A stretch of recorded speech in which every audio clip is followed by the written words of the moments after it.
Il ne fait aucun doute que dans notre société dite développée, l'un des ennemis les plus redoutés s'appelle le stress.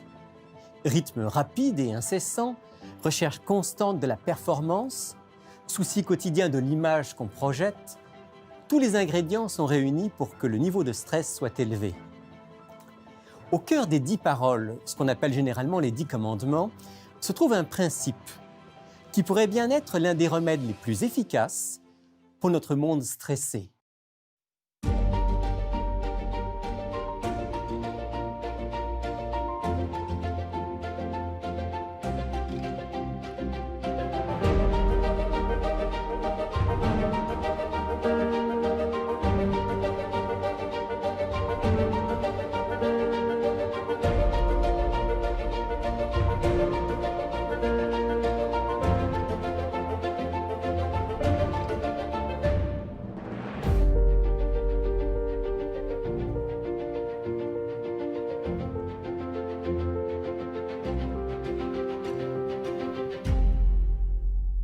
Bonjour à tous et bienvenue dans Il est écrit. C'est avec beaucoup de plaisir que je vous retrouve dans le cadre de nos tournages d'émissions immédiatement post-Covid-19.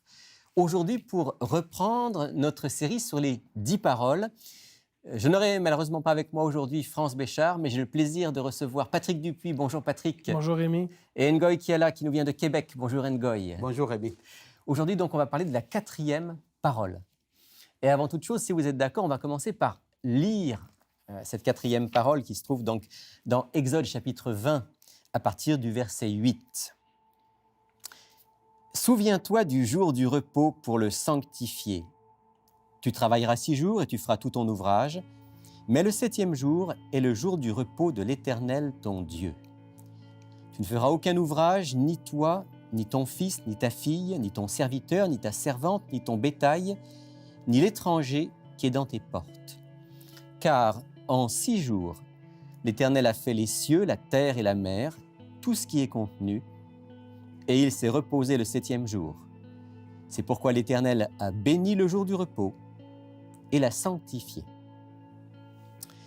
Cette 4e parole, c'est donc la parole sur le jour du repos. On dit aussi le jour du sabbat. On va expliquer tout à l'heure ce que signifie le mot sabbat. Mais peut-être d'abord, Ngoy, pour replacer le contexte, Dieu donne cette parole sur le jour du repos, à un peuple qui sort d'esclavage en Égypte. Oui, comme les 3 autres paroles que nous avons déjà vues, ce peuple sort de l'esclavage, de l'Égypte. Et dans cette vie qu'ils avaient précédemment, ils travaillaient 7 jours sur 7. Ils n'avaient pas l'idée d'un repos. Ce n'était pas possible pour eux d'imaginer qu'ils peuvent s'asseoir, qu'ils peuvent se faire du bien. Et là, Dieu, qui d'abord les met dans une relation personnelle avec lui. Parce que nous rappelons ici que les premières paroles, c'était « Je suis votre Dieu ». Je suis l'Éternel, ton Dieu, qui t'a fait sortir Exactement. du pays d'Égypte. Donc, il a fait sortir ces gens-là du pays des servitudes et il continue dans cette relation et là, il leur offre un cadeau. Et ce cadeau, ce n'est pas matériel, ce n'est pas un chèque. C'est du temps. C'est du temps. Il leur dit « Maintenant, je vous demande de vous reposer ».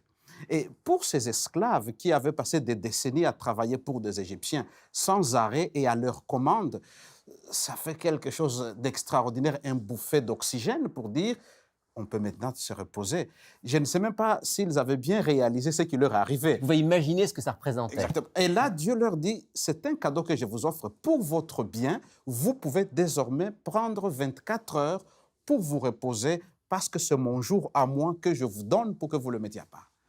Patrick, on n'est pas dans la situation du peuple d'Israël à cette époque-là, mais est-ce que ça ne résonne pas d'une manière particulière aux gens du 21e siècle, cette histoire de dire pas 7 jours sur 7, on s'arrête une journée? On est beaucoup dans une dynamique aujourd'hui en société, métro, boulot, dodo, un rythme effréné de vie où on a de la difficulté à s'arrêter. Et le sabbat est donné par Dieu comme un moment de répit où, justement, on peut s'arrêter pour passer du temps en famille, du temps avec Dieu et du temps également en introspection et en réflexion sur notre vie spirituelle. Alors, cette journée, on appelle le jour du repos, dans ma version ici, la version seconde. beaucoup de traductions disent le jour du sabbat, parce que dans l'hébreu, c'est donc ce Yom Shabbat. On peut, Ngoï, rappeler rapidement ce que signifie le mot Shabbat, sabbat? Oui, la première chose, c'est d'abord le mot Yom, qui veut dire un jour de 24 heures, un soir et un matin, pour prendre l'expression biblique. Donc, il y a une durée de 24 heures. Mais la notion du Shabbat, c'est le mot littéralement cessation d'activité. Et on peut aussi le traduire par chômage, mais chômage pas dans le sens de manquer d'emploi, Pas le sens négatif. mais plutôt dans le sens de dire tu as été occupé, comme Patrick le disait, tu as travaillé de façon effrénée.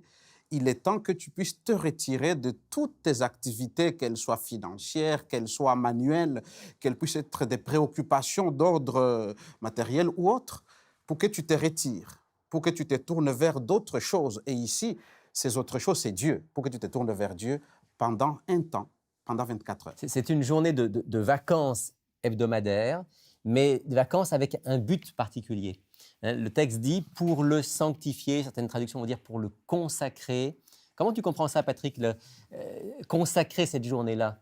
En fait, au niveau de sanctifier quelque chose, c'est de le mettre à part pour un usage particulier, dans ce cas-ci, un usage saint.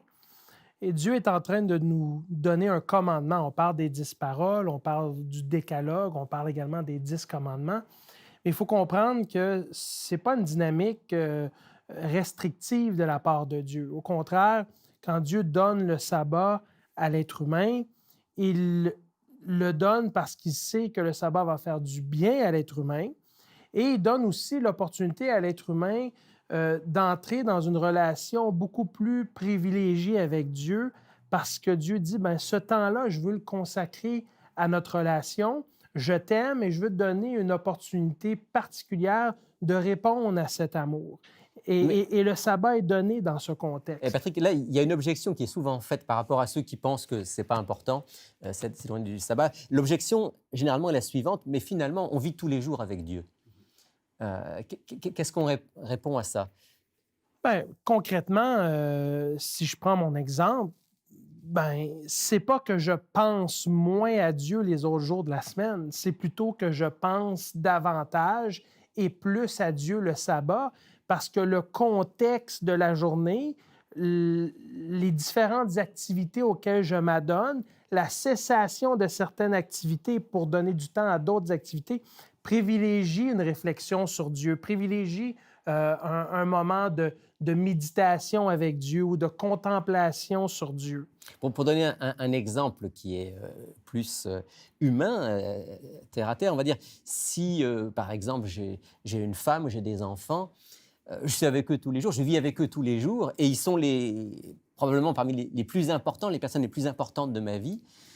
Mais si à un moment on m'offre une journée particulière pour être avec ma femme, pour être avec mes enfants, je ne vais pas dire maintenant, de toute façon, je suis tous les jours avec eux, donc je n'ai pas besoin de ça. Au contraire, l'amour que j'ai pour ma femme, l'amour que j'ai pour mes enfants va faire que, avec joie, je vais être au rendez-vous. C'est un petit peu ça, la journée du sabbat. Oui, d'ailleurs, le texte est beaucoup plus précis parce qu'il parle du 7e jour, si tu permets. C'est que ce texte-là veut nous rappeler qu'il y a un jour précis. Et ce jour précis donne l'importance au rendez-vous. Comme tu le disais, si on a un rendez-vous en famille avec son épouse, avec ses enfants, on ne va pas y aller à un autre moment que celui qui a été fixé. Sinon, ce n'est plus un rendez-vous. Et on rate l'occasion de la rencontre, ainsi que tous les bienfaits qui sont liés à cette rencontre. D'où la nécessité de s'attacher au jour. Alors, c'est intéressant, Ngoï, ce que tu dis. Dieu nous dit chaque jour, chaque semaine, pardon, une journée mise à part pour une relation particulière entre vous et moi. Mais ce jour, ce n'est pas n'importe lequel. Hein, on dit tu travailleras 6 jours, tu feras tout ton ouvrage, mais c'est le 7e jour. Alors, pourquoi le 7e jour et quel est le 7e jour? Je prendrai d'abord la dernière partie de la question. Quel est le 7e jour? Les textes nous indiquent, pour aller déjà dans la tradition biblique, dans Luc, le chapitre 23 et le chapitre 24. Alors, on va le lire ensemble. Oui. Évangile selon Luc, chapitre... Évangile selon Luc, le chapitre 23, et nous prendrons le verset 55 et 56 du chapitre 23. Et ensuite le premier verset du chapitre 24. Donc le verset 55 de Luc 23 dit « Les femmes qui étaient venues de la Galilée avec Jésus accompagnèrent Joseph, virent le sépulcre et la manière dont le corps de Jésus y fut déposé. Et s'en étant retournées, elles préparèrent des aromates et des parfums. Puis elles se reposèrent le jour du Shabbat, selon la loi. Le verset 1 du chapitre 24. Le premier jour de la semaine, elles se rendirent au sépulcre de grand matin, portant les aromates qu'elles avaient préparés. Matthieu, dans le chapitre 28, le verset 1, il parle aussi du premier jour de la semaine, le jour pendant lequel elles ont apporté les aromates. Or, dans la tradition chrétienne, ou ceux qui pratiquent la religion chrétienne, ils savent que le premier jour, qui était le jour de la résurrection, c'est le dimanche. Absolument. Ce qui fait de cela le samedi, le 7e jour de la semaine. Le jour qui précède. Donc, en plus, il y a un autre argument qui est historique. Nous avons la tradition juive qui a cette pratique du Shabbat, qui commence au coucher du soleil le vendredi jusqu'au coucher du soleil le samedi. et ça a été préservé tout au long des siècles jusqu'à aujourd'hui. Et jusqu'à aujourd'hui. Et d'ailleurs, nous y reviendrons, ça ne veut pas dire que c'est une exclusivité, mais il y a cette preuve historique. Mais dans le langage, ou dans plusieurs langues aujourd'hui, nous avons comme l'espagnol où on a un sábado qui indique bien le samedi. Nous avons aussi dans la langue allemande, non pas la notion du sabbat, mais plutôt le mercredi qui est le Mittwoch, qui veut dire le milieu de la semaine. Et si nous prenons le mercredi comme étant le milieu de la semaine, automatiquement, le samedi devient le 7e jour de la semaine. Donc, on comprend que ce rendez-vous de Dieu, c'est le jour du repos, c'est le 7e jour. Ça correspond donc, grosso modo, à notre samedi, vendredi soir jusqu'au samedi soir. Maintenant, est-ce qu'il y a une justification à ça, Patrick? Pourquoi ce jour-là plus qu'un autre? Fondamentalement, je pense que la justification vient du fait que Dieu est Dieu. Et Dieu étant Dieu, il a la capacité de choisir, je dirais même le loisir de décider quel jour il veut mettre à part pour avoir un rendez-vous particulier avec nous. Moi, je peux me placer dans un contexte relationnel avec mon épouse où elle me dit « Patrick, j'ai pris congé samedi, j'aimerais qu'on se voit samedi. » Et moi, je peux aussi bien lui répondre « Mais je ne suis pas disponible le samedi, mais je suis disponible le jeudi. » Mais si elle est seulement disponible le samedi et je l'aime et je tiens absolument à la voir, je vais faire des pieds et des mains pour être disponible cette journée-là, pour passer du temps avec elle. Il faut vraiment se mettre dans le contexte où c'est Dieu qui est l'auteur du décalogue. C'est Dieu qui donne les 10 paroles à l'être humain pour leur bien-être, en cadeau pour qu'ils puissent s'épanouir dans leur relation avec Dieu. Donc, moi, en tant que chrétien, si je suis sincère et authentique dans ma relation avec Christ, je vais vouloir faire ce que Christ a fait. Je vais vouloir vivre comme Christ a vécu. Et je pense que le document biblique doit être un document de référence dans notre façon de faire et dans notre façon de vivre. Et on va revenir dans un instant sur ce que Jésus a dit et vécu par rapport au sabbat. Ngoï, par rapport au 7e jour, il y a quand même cette référence dans le texte, « Car en 6 jours, l'Éternel a fait le ciel, la terre. » Donc, le 7e jour, c'est en lien avec la création. Oui. En fait, tout à l'heure, je parlais dans la tradition juive de la pratique du Shabbat. Mais la référence de la 4e parole est la création. Et là, nous sommes dans un contexte universel. Donc, ce n'est pas le sabbat des Juifs. Ce n'est pas le sabbat des Juifs, c'est le sabbat de toute l'humanité. En fait, pour être correct avec le texte, c'est le jour de l'Éternel, de Dieu, qu'il donne à toute l'humanité. Parce que comme Dieu lui-même n'avait pas besoin de se reposer, parce qu'il ne se fatigue pas, il nous offre à nous les humains, qu'il savait que nous serons fatigués avec tous nos travaux que nous avons. Il demande à toute l'humanité d'avoir un moment de pause, de cessation d'activité pour entrer en relation avec lui.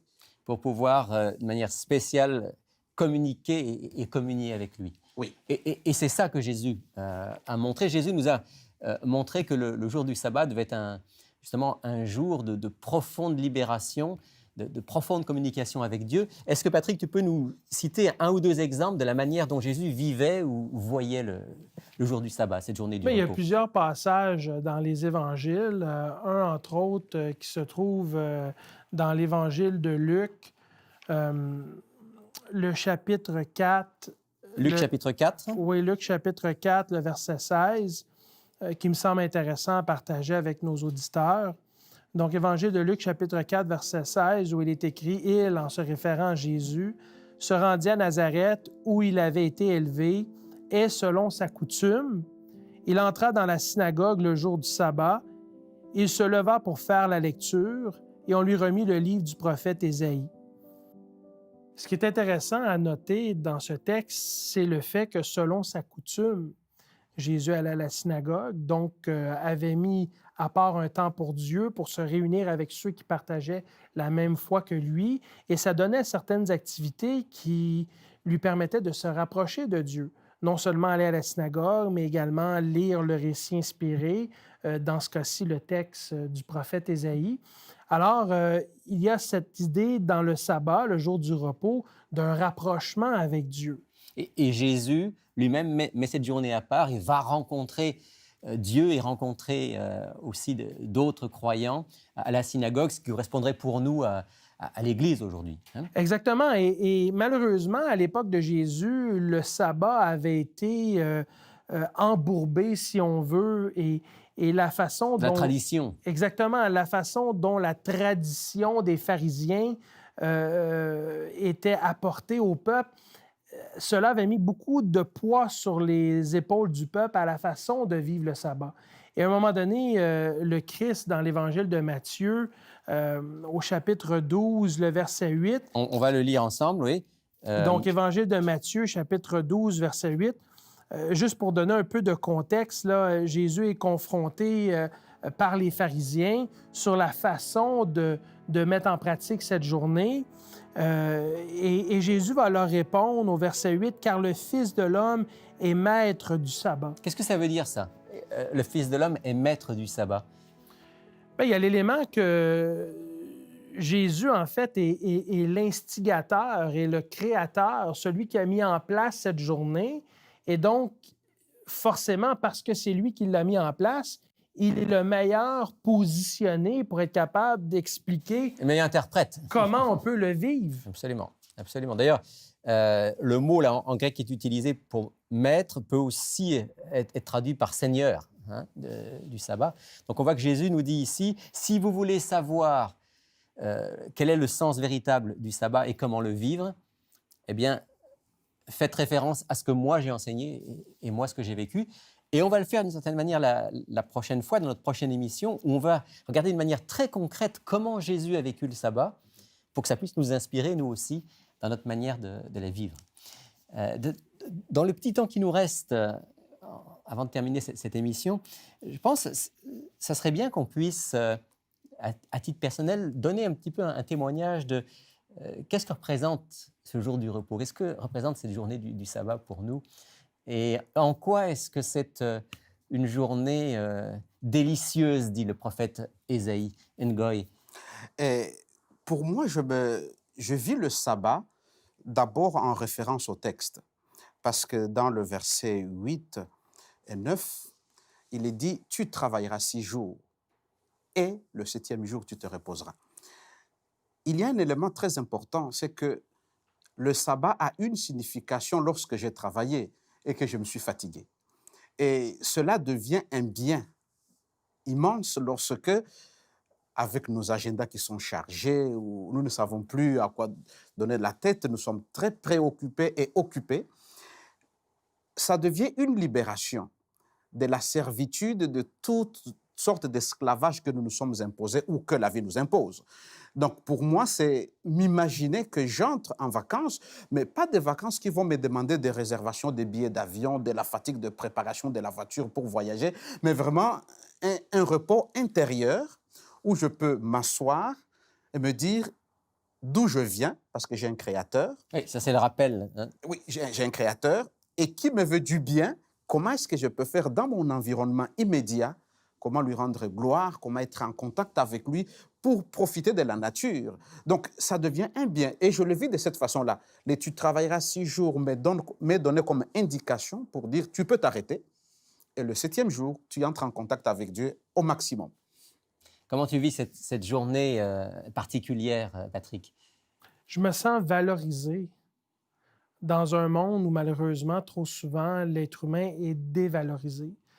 Je me dis que Dieu n'était pas obligé de s'arrêter le 7e jour parce que Dieu ne fait pas l'expérience de la fatigue, mais il s'est arrêté pour moi parce que j'ai de la valeur à ses yeux et parce que tous les êtres humains ont une valeur inestimable à ses yeux.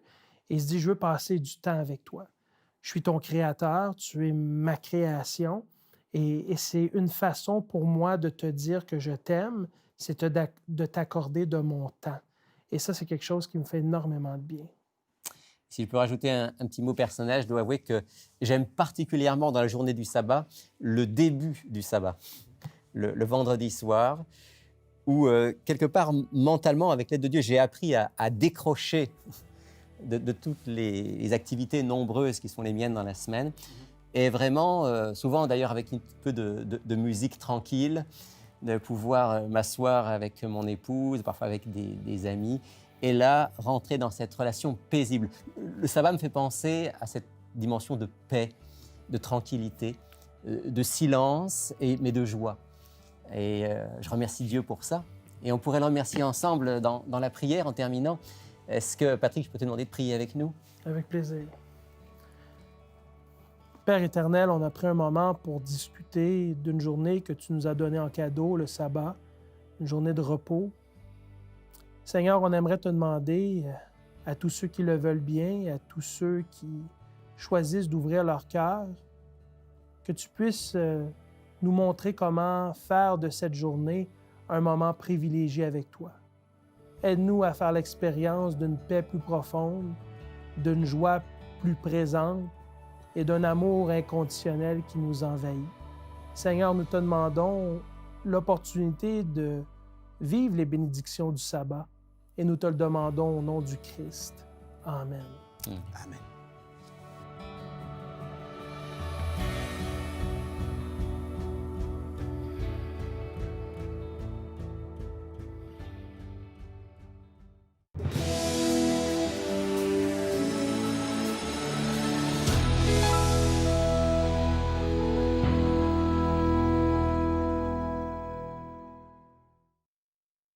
Pour faire suite à notre thème d'aujourd'hui, je vous propose notre offre de la semaine, une offre que je vous recommande vivement.